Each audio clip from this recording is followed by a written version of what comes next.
Abres la app del banco un domingo en la noche. No hay nadie, no hay ruido, solo tú y la pantalla y el número de tu deuda. Ese número no apareció de golpe. No hubo un momento exacto donde decidiste endeudarte así. Llegó en cuotas. Llegó en una emergencia que no podías ignorar. Llegó en una oportunidad que parecía razonable en ese momento. Llegó en una decisión que cualquier persona en tu lugar hubiera tomado. Y ahora estás mirando ese número y pensando algo que no le dices a nadie. ¿Cómo llegué hasta acá? Ese número tiene historia. Y en este video la vamos a contar desde el principio.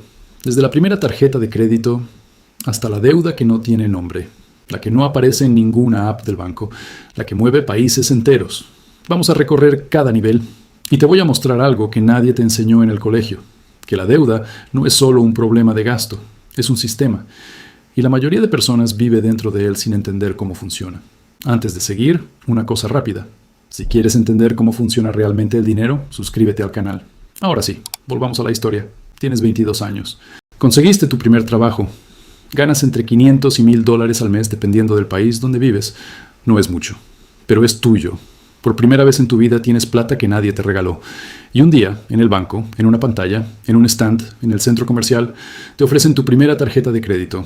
Un algoritmo revisó tus datos y decidió que eres buen cliente, no una persona, un algoritmo. Pero tú no sientes eso. Tú sientes que alguien confió en ti, que llegaste a algún lado real. Eso es lo primero que nadie te dice. Esa tarjeta no fue diseñada para ayudarte. Fue diseñada para que la uses, que pagues lo mínimo cada mes, y que la diferencia entre lo que pagas y lo que debes genere ganancia para el banco. Ese es el modelo. Sin drama, sin maldad, solo negocio. Y tú, con la tarjeta en la mano, haces lo que hace casi todo el mundo. No la usas para una emergencia. La usas para vivir un poco más cómodo, para no pedirle plata a tu mamá ese mes, para no quedar mal en una salida con amigos, para comprarte algo que sentías que te merecías después de tanto trabajar. No es un gasto irresponsable, es un gasto completamente humano. Pero hay algo que nadie te explicó. La tasa de interés de esa tarjeta, en la mayoría de países de América Latina, está entre el 60 y el 90% anual. En algunos casos más. Eso significa que si gastas $2000 y solo pagas el mínimo cada mes, sin volver a usar la tarjeta, sin comprar absolutamente nada más, esa deuda no baja, sube. Pagas el mínimo. El banco aplica los intereses. El saldo casi no se mueve. Un mes, 2 meses, 6 meses. Has pagado más de $500. Todavía debes casi lo mismo que al principio. Eso no es un error tuyo. Eso es el diseño del producto. Y entonces llega la notificación. Te aumentaron el límite. Pasaste de $2000 a $3000 disponibles. Sientes alivio. Sientes que tienes más espacio. No piensas que te acaban de dar más cuerda para ahorcarte más despacio. Piensas que tienes más margen. Y ahí, exactamente ahí, el ciclo se profundiza. Piensas en tu saldo como piensas en el clima. Algo que existe afuera de ti. Algo que navegas. No preguntas quién tiene tu deuda. No sabes que esa es siquiera una pregunta que vale la pena hacer. Lo peor no es la tarjeta en sí. Lo peor es que nadie te enseñó esto. Nadie te explicó el interés compuesto en contra tuya. Nadie te dijo que pagar el mínimo es exactamente lo que el banco espera que hagas, porque así es como ganan. Navegas esa deuda como navegas el tráfico, por instinto, sin mapa. Esa noche el saldo es $2112. Esta mañana era 2000. No hiciste nada. Creció. Todavía lo estás manejando. Todavía. No tienes una deuda. Estás dentro de un sistema. Todavía no lo sabes. Han pasado 5 años. Tienes 27. La tarjeta ya no alcanza. O ya llegaste al límite y el banco no te da más. O tienes 2 tarjetas y hay un mes donde los mínimos de las 2 suman más de lo que puedes pagar cómodamente. Necesitas plata, rápido. Vas al banco. Te piden historial crediticio, ingresos demostrables, contrato de trabajo. Tú tienes trabajo, pero es informal. O tienes ingresos, pero no tienes cómo demostrarlos en papel. O tienes historial, pero está manchado porque te atrasaste 2 meses el año pasado cuando tu mamá se enfermó y los gastos se desbordaron. El banco te dice que no, y ahí empieza algo que en América Latina conocemos muy bien, aunque casi nunca lo nombramos así. Alguien te comenta que hay un señor que presta sin tantos requisitos. O ves un cartel pegado en la pared de la farmacia que dice préstamos al instante sin papeleos. O te llega un mensaje al WhatsApp con una aplicación que promete dinero en 10 minutos. En Perú, en Colombia, en México, en Ecuador, en todos lados. La misma oferta. Lo llaman distinto, gota a gota, paga diario. Préstamo facilito. Y al principio aparece la solución. Te dan el dinero rápido, sin preguntas, sin esperar semanas, solo tu documento y aceptar las condiciones. Las condiciones que no lees del todo. O que lees y no entiendes del todo. O que entiendes, pero la urgencia es más grande que el miedo. La tasa de interés de esos préstamos puede estar entre el 20 y el 40% mensual. Mensual, no anual. Eso significa que si pides $500 puedes terminar pagando más de 600 en un mes. Y si ese mes no puedes pagar completo, el siguiente mes se acumula encima de lo anterior. En varios países de América Latina hay casos documentados donde la tasa anualizada supera el 1000%. Pero tú no piensas en tasas anualizadas cuando necesitas pagar el alquiler esta semana. El primer mes, el prestamista es amable. Llega puntual, es flexible. Te dice que no te preocupes, que se arregla. Eso también es parte del diseño. Primero montos pequeños, luego te ofrecen más cuando ven que puedes pagar, y luego cuando ya no puedes, el tono cambia. Más de la mitad de las personas que tomaron estos préstamos en Perú recibieron amenazas cuando no pudieron pagar. Casi 8 de cada 10 terminaron pagando más de lo que acordaron al inicio. 500,000 de peruanos están atrapados en este sistema ahora mismo. No como estadística, como personas, con familia, con hijos, con un pequeño negocio, con un trabajo que no alcanza. Esta no es una historia de gente irresponsable, es una historia de gente que no tenía acceso al sistema formal y tomó la única opción que le dejaron disponible. La deuda informal no aparece en ningún papel, no está en ningún registro, pero vive en tu cuerpo, en cómo te despiertas a las 3 de la mañana, en cómo miras el celular con miedo cuando ves un número desconocido, en cómo calculas si puedes contestar o si es mejor dejar que suene. No es un préstamo, es una trampa con fecha de inicio y sin fecha de salida. Han pasado 7 años más, tienes 34. Por fuera, lo estás logrando. Tienes departamento, firmaste la hipoteca, tienes carro con cuotas. Tu familia está orgullosa. En las fotos, todo parece estar bien. Y en muchos sentidos sí está bien. Un techo propio es un logro real. No te estoy diciendo que sea una mala decisión, pero hay algo que nadie te explicó cuando firmaste esos papeles. Si compraste un departamento de $80,000 a crédito, con una tasa del 8 o 9% anual a 20 años, al final del crédito habrás pagado entre $140,000 y $160,000. Casi el doble. No es un engaño. Está en el contrato, pero nadie te lo dice con esa claridad. Te dicen la cuota mensual. No te dicen el total que pagas. Y eso es solo el departamento. Suma el carro. Suma la línea de crédito que pediste para la remodelación. Suma las tarjetas que todavía no cerraste del capítulo anterior. ¿Cuánto debes en total? La mayoría de personas en este punto no tiene ese número claro en la cabeza. Saben las cuotas, no saben el total. Hay una diferencia enorme entre las dos cosas y casi nadie habla de ella. Pero hay algo más importante que el número. La deuda cambió cómo te comportas. Y lo hizo tan despacio que no lo notaste hasta que un día miraste atrás y te diste cuenta de que llevas años tomando decisiones que no son del todo tuyas. Te quedas en un trabajo que ya no te gusta. No porque no puedas cambiar, sino porque el banco debita el primero de cada mes y no puedes arriesgarte a un mes sin ingreso mientras buscas algo mejor. Aguantas un jefe que te trata mal. No porque no tengas opciones, sino porque la cuota del carro no espera y la línea de crédito tiene tasa variable. Ves a un compañero renunciar, emprender, cambiar de ciudad. Y tú calculas si puedes hacer lo mismo. Y los números siempre te dicen lo mismo. Todavía no. Quizás el año que viene, cuando termine de pagar esto. Y el año que viene hay algo nuevo que pagar. Hay parejas que pelean todos los meses por plata. No porque no se amen, sino porque uno quiere hacer un viaje y el otro sabe que este mes el resumen de la tarjeta llegó alto. Y nadie habla de los números reales porque los números reales asustan demasiado. La deuda no te amenaza. No necesita hacerlo. Ya está firmada. Ya está en el contrato. Solo espera. Tiene 20 años de paciencia. Desde afuera, todo parece éxito. Casa, carro, trabajo estable. Por dentro, es una estructura de obligaciones mensuales que toma las decisiones antes de que tú te despiertes. La deuda no te controla. Solo se asegura de que tú nunca decidas del todo libremente. Decidiste emprender. Dejaste el trabajo. O lo mantuviste un tiempo mientras armabas el negocio. Conseguiste un local, contrataste a alguien, compraste equipos, pagaste el primer mes de publicidad. Y para financiar todo eso, pediste un préstamo. Un crédito para pequeños negocios. O un préstamo personal que usaste como capital. O deuda con un proveedor que te vendió mercancía a crédito. O todo eso junto. El primer mes, el negocio arranca con energía. Hay clientes, hay movimiento, hay esperanza. Y entonces aprendes algo que no estaba en ningún libro de emprendimiento que leíste. Tu negocio puede estar generando ganancias en papel y al mismo tiempo quedarse sin dinero para pagar el viernes. Pasa exactamente así. Vendes, pero el cliente paga en 30 días. Tu proveedor cobra en 15. Tus empleados cobran el viernes. El arriendo vence el primero. Y tú estás mirando una hoja que dice que tienes ganancias, mientras en la cuenta bancaria no hay suficiente para cubrir lo que vence esta semana. Lo llaman problema de flujo de caja. Tú lo llamas el peor mes de tu vida y llevas 4 seguidos. Mientras tanto, el préstamo sigue corriendo. No le importa si fue buen mes o mal mes. La cuota es la misma. El interés no se pausa porque tu cliente no pagó a tiempo. No hay domingos, no hay feriados. El interés corre todos los días. Tienes 2 empleados. Llegan puntuales todos los días. No saben nada de esto. Tú lo cargas solo. Y hay algo que nadie te explicó sobre la deuda del negocio. La deuda personal modifica tus decisiones.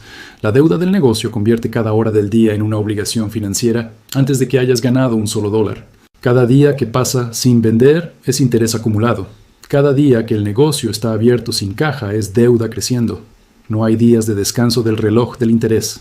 Y en muchos casos en América Latina firmaste una garantía personal sobre ese préstamo. Eso significa que si el negocio falla, la deuda te sigue a ti, a tu nombre, a tu casa, a todo lo que construiste en los últimos años. Les dices a todos que trabajas para ti mismo. La verdad es que trabajas para el banco primero, para el proveedor segundo, para el arrendatario tercero, y si sobra algo, ese algo es tuyo. No me malinterpretes. El emprendimiento puede ser una salida real. Hay personas que lo lograron. Pero nadie habla con honestidad de lo que cuesta en los primeros años. Nadie te dice que la mayoría de pequeños negocios en América Latina no quiebran por falta de ideas. Quiebran por falta de caja en el momento equivocado. Dijiste que trabajabas para ti. La verdad es que trabajas para quien te prestó primero. Ahora eres director financiero de una empresa grande. $400 millones en ventas anuales. Líneas de crédito con 3 bancos distintos. Obligaciones en dólares y en moneda local. Deuda de corto y largo plazo. Bonos emitidos en el mercado. Ya no piensas en la deuda como algo que se debe. La piensas como capital, como palanca, como estructura. Y tu vocabulario cambió hace años sin que te dieras cuenta del momento exacto en que pasó. La deuda ya no se llama deuda, se llama apalancamiento. El riesgo no se llama riesgo, se llama exposición. Una pérdida no se llama pérdida, se llama deterioro de activos. Hay indicadores que monitoreas cada trimestre, máximos que no puedes cruzar. Si los cruzas, los bancos pueden exigir que pagues todo de inmediato. La empresa enfrenta una crisis de liquidez en cuestión de días. Eso vive en una carpeta en tu escritorio. La actualizas cada 90 días sin falta. Has reestructurado la deuda de la empresa 2 veces en 4 años. Ambas veces compraste tiempo. Refinanciaste deuda de corto plazo en deuda de largo plazo. El interés costó más. El tiempo salvó la empresa. Negociaste durante 3 fines de semana sin dormir para evitar que 2 bancos declararan un incumplimiento. El comunicado de prensa que salió después dijo, mejora en la estructura de capital. Eso fue todo lo que dijo. No dijo nada de los fines de semana. No dijo nada de las llamadas de madrugada. No dijo nada de lo que realmente pasó. A este nivel, la deuda no es un problema personal. Es una herramienta de gestión. Pero recuerdas algo. Recuerdas cuando $2,000 en la tarjeta se sentían como una crisis. Recuerdas el domingo en la noche mirando la API. Recuerdas el miedo. Ahora manejas 400 millones antes del desayuno. El vocabulario cambió. Y cuando el vocabulario cambia, también cambia tu relación con el daño. Las personas que viven del salario de esa empresa no conocen los indicadores ni las carpetas. Ellos sienten el resultado cuando la herramienta falla. Tú lo sabes. Ya no lo examinas con la misma frecuencia que antes. Ahora no eres el que carga la deuda. Eres el que decide dónde ponerla. Acabas de cerrar la compra de una empresa. Vale $100 millones. Pusiste 20 o 30 millones propios. El resto lo financiaste con deuda. Y esa deuda, en lugar de quedarse en ti, la pusiste en el balance de la empresa que compraste. Léelo de nuevo. Compraste una empresa con plata prestada. Y la empresa que compraste es la que termina debiendo ese dinero. Ahora esa empresa tiene que generar suficiente caja para pagar sus propias operaciones y además pagar la deuda que usaron para comprarla. Una deuda que no pidió. Una deuda que llegó el día que cambiaron los dueños. ¿Qué pasa cuando la caja no alcanza? Lo que siempre pasa cuando la caja no alcanza. Se recortan costos. ¿Cuál es el costo más grande de la mayoría de empresas? Las personas. Y así, una empresa que funcionaba bien antes de que tú la compraras termina despidiendo gente. No porque su negocio esté mal, sino porque necesita liberar caja para pagar una deuda que nunca fue suya. Has despedido a 300 personas en 2 años dentro de tus empresas. Sabes el número exacto. La primera vez sentiste algo que no tenía nombre claro. La segunda vez sentiste menos. Dejaste de revisar esa diferencia hace tiempo. Las personas que perdieron ese empleo no aparecen en ningún comunicado de prensa. Están en otra columna del Excel. Están en otra pantalla que nadie abre en las reuniones. Lo que sí aparece en los comunicados es eficiencia operativa, capital bien desplegado, retornos para los inversionistas. Y los inversionistas, en muchos casos, son fondos de pensiones, los ahorros de jubilación de personas que trabajan en empresas exactamente como las que tú compras. El círculo es completo. Nadie en este sistema se considera el malo. Cada uno está haciendo su trabajo, aplicando el modelo, optimizando el capital. La deuda no destruye al que la pone, destruye al que la carga. Ahora estás en una sala sin ventanas en una ciudad de América Latina. Un país está al borde de no poder pagar su deuda externa. Tú eres el asesor que negocia las condiciones con los acreedores, el Fondo Monetario Internacional, un grupo de bancos europeos, 3 fondos de inversión que juntos tienen más del 30% de los bonos del país. La deuda del país equivale a más del 100% de todo lo que ese país produce en un año. La tasa de interés de sus bonos está disparada porque los mercados desconfían. La moneda lleva meses cayendo. Sabes lo que los acreedores van a pedir. Ya lo has visto antes. Lo tienes memorizado. Recorte de subsidios. Aumento de tarifas de luz, agua y gas. Privatización de empresas del Estado. Reducción del gasto en salud y educación. Reforma que facilite los despidos. Eso se negocia en esta sala, con aire acondicionado, con abogados, con asesores, con personas que viajan en business y duermen en hoteles de $400 la noche. Y se firma. El comunicado de prensa habla de reestructuración exitosa, de sostenibilidad fiscal, de mejora en el perfil de deuda. Suena técnico, suena manejable, suena como algo resuelto. Y luego, meses después, la señora que vende comida en el mercado nota que el gas costó más este mes y no entiende por qué. La mamá que lleva a su hijo al médico descubre que ese servicio ya no es gratuito. El trabajador de la empresa de agua, que fue privatizada, se entera de que los nuevos dueños tienen planes de eficiencia. Ellos no leyeron el comunicado de prensa. Ellos sintieron el resultado. Argentina lo ha vivido más de una vez. Ecuador lo vivió. Perú lo vivió. Y antes, en los años 80, casi toda la región atravesó lo que los economistas llaman la década perdida, cuando los países tuvieron que ajustar brutalmente para cumplir con acreedores externos mientras los salarios caían y el desempleo subía año tras año. No es historia antigua, es el mismo mecanismo. Distinto año en el encabezado del documento, distinta sala, mismo resultado para la señora del mercado. Y la parte más difícil de aceptar es esta. Quien le presta a un país tiene influencia real sobre las decisiones de un gobierno elegido por votos. No necesita ganar elecciones, no necesita campañas, no necesita discursos. Solo necesita ser el acreedor más importante cuando el país no puede pagar. El gobierno puede cambiar, el presidente puede cambiar. Las condiciones de la deuda no cambian hasta que se renegocian. Y para renegociarlas necesitas a los mismos acreedores sentados en la misma mesa. La deuda soberana no es un instrumento financiero, es un mecanismo de control. Y tú lo sabes completamente. Vuelas de regreso al día siguiente, el siguiente archivo ya está esperando en tu correo. Otro país, misma estructura, misma deuda sobre el Producto Interno, mismas condiciones, mismo comunicado de prensa al final. Tú no diseñaste el sistema, tú lo operas. Ahora no gestionas deuda, diseñas las condiciones bajo las cuales la deuda de todos se mueve. Estás en el consejo directivo de una institución privada que coordina política de liquidez entre 12 bancos centrales, 3 ministros de finanzas en funciones, un exgobernador de la Reserva Federal de los Estados Unidos, un presidente de fondo soberano. Ellos te llaman a ti. No has gestionado un portafolio en 9 años, no necesitas hacerlo. Cuando sugieres en privado que la política de reservas debería ajustarse, el costo del crédito se mueve para todos los bancos de la región antes de que haya un anuncio oficial. Cuando señalas que la emisión de bonos de un país podría enfrentar resistencia en los mercados, los inversionistas reposicionan antes de que el gobierno sepa lo que está pasando. El mecanismo es distribuido. No tiene un solo centro. No tiene un logo. No tiene una dirección que aparezca en ningún registro público. Funciona a través de conversaciones, a través de señales, a través de quién llama a quién primero. Tu oficina está en un piso alto de un edificio sin cartel en la puerta. Tu asistente filtra todas las llamadas. Tomas quizás 4 a la semana. Cada una importa enormemente. Entregaste cosas para llegar hasta acá. Cosas que no recuperas. Una relación que terminó porque estuviste 11 días sin poder contestar. Tus hijos saben en términos generales a qué te dedicas. No saben los detalles. Lo has mantenido así adrede. No eres poderoso porque tengas plata. Eres poderoso porque entiendes cómo fluye la plata. ¿Quién puede acceder a ella? ¿Bajo qué condiciones? ¿A qué precio? ¿Y en qué momento exacto esas condiciones cambian? Casi nadie ve esto. Ya no piensas en libertad. Esa no es la palabra que aplica a lo que tienes. La palabra es palanca. La tienes. Eso es suficiente. Ha sido suficiente por más tiempo del que ahora recuerdas con claridad. En algún lugar de tu ciudad, esta noche, un chico de 22 años firma su primer contrato de trabajo. Le dan su credencial de empleado. Abre una cuenta bancaria nueva. Acepta los términos y condiciones sin leerlos del todo. Abre una tarjeta de crédito para comprar cosas que no necesita del todo, pero que se sienten como evidencia de que llegó a algún lado real. Piensa que esto es un tema de ingresos, de ganar más, de gastar menos, de ser más disciplinado. No está equivocado, pero tampoco está completo. La empresa donde trabaja pidió un préstamo para comprar el edificio donde tiene su oficina. Él no sabe eso.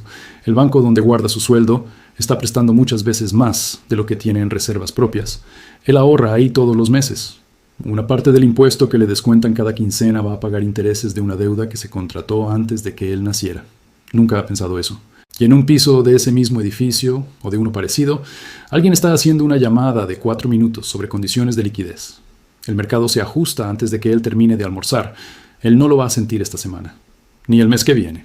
Lo va a sentir en 6 meses, cuando el alquiler suba, cuando la tasa de su tarjeta se mueva, cuando el banco le diga que ya no puede aumentarle el límite. Lo va a sentir. Pero no va a saber exactamente de dónde vino. El sistema no se anuncia, simplemente llega en los números. Siempre estuvo acá. Estuvo antes que él, va a seguir después. No necesita que él lo entienda para funcionar. Tú empezaste mirando una aplicación del banco un domingo en la noche. Terminaste viendo la arquitectura completa. Esa es la distancia que cubrimos hoy. No empezaste con una deuda. Empezaste dentro de un sistema. Y el primer paso para moverte dentro de ese sistema, para tomar mejores decisiones, para proteger lo que construyes, es exactamente esto: saber que existe. Eso es todo por hoy. Quiero preguntarte algo directo. En los comentarios, dime, ¿en cuál de estos niveles estás tú ahora mismo? No tienes que dar números, no tienes que dar detalles, solo el nivel. Ese dato me dice qué es lo que más necesitas que hagamos juntos en este canal. Si este video te hizo pensar, si en algún momento te reconociste, mándaselo a alguien, a un amigo, a tu pareja, a tu hermano que está en ese nivel y todavía no lo sabe. Un mensaje, compartirlo en una historia. Eso vale más de lo que crees. Y si todavía no estás suscrito, ya sabes dónde está el botón. Actívalo. Los próximos videos siguen exactamente desde donde este terminó. Nos vemos en el siguiente.